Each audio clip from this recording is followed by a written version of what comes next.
राजकारण राजकारणाच्या जागेवर ठेवायला पाहिजे. आणि हे सगळे मी आहे ते प्रकारे राजकारणाच्या पलीकडचे आहेत.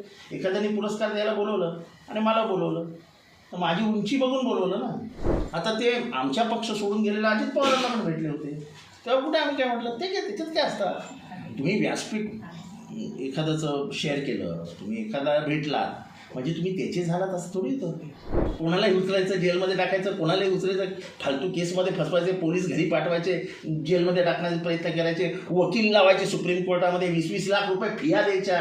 पण हिचं राजकारण संपवा. महाविकास आघाडीमधल्याच युबीटी पक्षाकडनं केली जाते. खरं तर विनायक राऊत म्हणतात की शरद पवारांनी विश्वासघात केलाय म्हणून. खरं तर मी ह्याच्यावरती सविस्तरपणाने ट्विट केलेलं आहे. शरद पवारांची उंची, त्यांचं वय, त्यांचा अनुभव, त्यांची राजकारणात वागण्याची पद्धत, त्यांच्या मनात कधी असूया, कटुता, द्वेष, सूड या भावना नसतात. जी माणसं बोलत आहेत त्यांना हे कळलं पाहिजे की त्यांची आणि बाळासाहेबांची मैत्री होतीच कशी. म्हणून शिवसेना तर सत्तेत पण नव्हती तेव्हा. असं असताना बाळासाहेब चौफेर टीकास्त्र सोडायचे, जखम होणारे बाण सोडायचे. शरद पवारांनी हसत हसत झिरून मैत्री कायम ठेवली. पण राजकारणात जे करायचं होतं ते केलं. शिवसेनेला सत्तेत कधी येऊच दिलं नाही.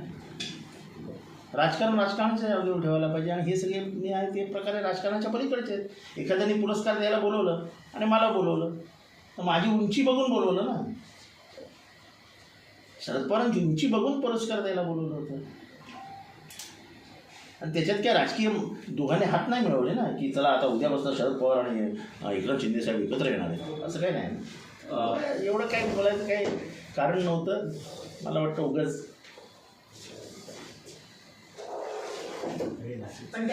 परंतु तुम्ही एक ट्विट केलं सूचक की तुम करे तो रात्रीला, हम करे तो काय.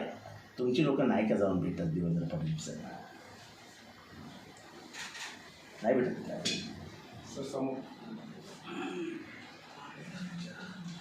तेच कोणी आक्षेप घेतला का?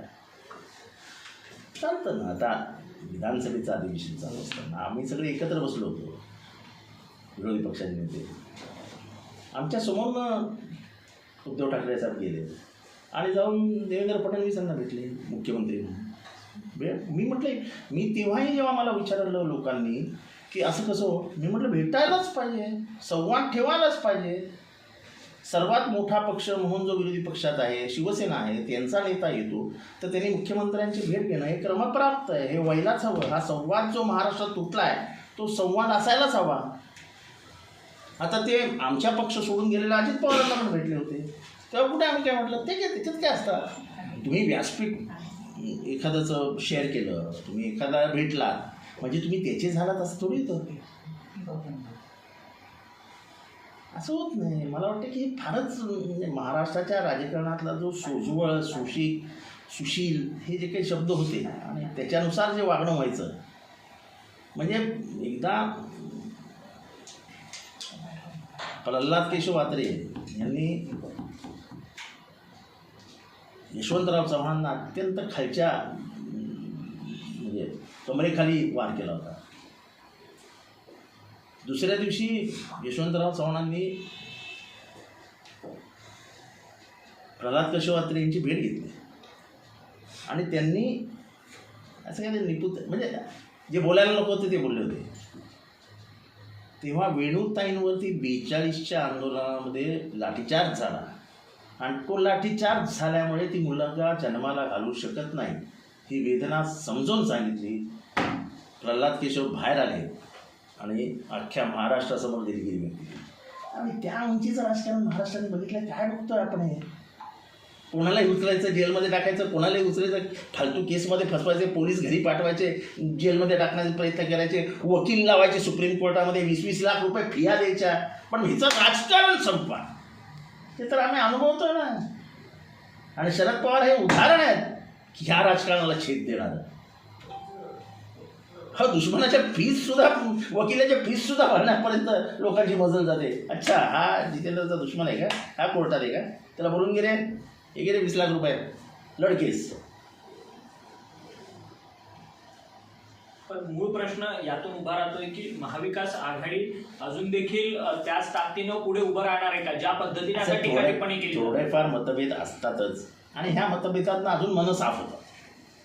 मला वाटतं ह्याच्यात तर खूप लोकांची मनं साफ होतील की वैयक्तिक वैर नाही टिकत हो.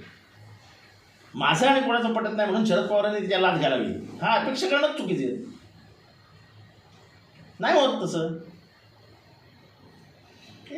हे असं कसं असं असतं का राजकारण? पण मग संजय राऊतांसारख्या एवढ्या खासदार पदावर पोहोचलेल्या संपादक असलेल्या थोडासा व्यक्तींनी त्यांचा- या गोष्टींचं भान मला- ठेवायला मला- नको का?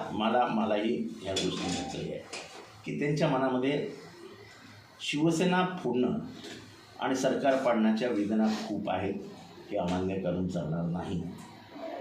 पण त्या वेदना असताना शरद पवारांनी कसं वागायला हवं हे सांगणंही उचित आहे. शरद पवार तुम्हाला शरद पवार सांगतात का मी कोणाला भेटायला पाहिजे सांगतात का? त्यांनी कधी आक्षेप तरी घेतले का?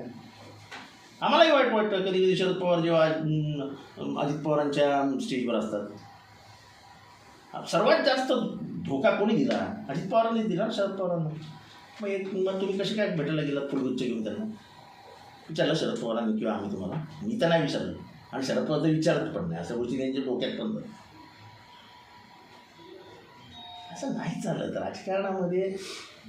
जे मला वाटतं पहिल्या भाषणामध्ये जे देवेंद्र फडणवीस बोलले आणि कृपया त्यांनी त्याच्या भाषणाचा अंमल करावा की राजकारणातला संवाद संपला आहे, संवाद वाढवायला हवा विरोधक आणि सत्ताधाऱ्यांमधला, हे त्यांचं वाक्य होतं. पण दुर्दैवाने त्याचा अंमल होताना दिसत नाही आहे. नुसती भाषणं कुठून चालणार नाहीत. हा जोपर्यंत संवाद होत नाही तोपर्यंत लोकशाहीमधला जिवंतपणा दिसणार नाही. मुरदाड झालेली लोकशाही व्यवस्था दिसते. पोलिसांचा this is not a police state. हे पोलिसांची राज्य व्यवस्था नाही आहे. तिथे पोलिसांचा ज्या पद्धतीने वापर केला जातो ते देवेंद्र फडणवीसांनी थांबायला पाहिजे. म्हणजे आमच्या विकासांच्या कामांमध्येही जर मंत्री हस्तक्षेप करणार असतील, आमच्या मतदारसंघांमध्ये लोकांनी आम्हाला लाख लाख मतांनी निवडून दिलेलं आहे, सरकारी नोकरांवर दबाव आणून आमच्या विकासाची कामं थांबवायची, ही पद्धत योग्य नाही. मुख्यमंत्री महोदयांनी हे बघायला पाहिजे. म्हणजे आमच्या 5 वर्षानंतरचं राजकारण संपवण्यासाठी आजपासून जर प्रयत्नांना सुरुवात करायला तर आम्हालाही तसंच वागावं लागेल.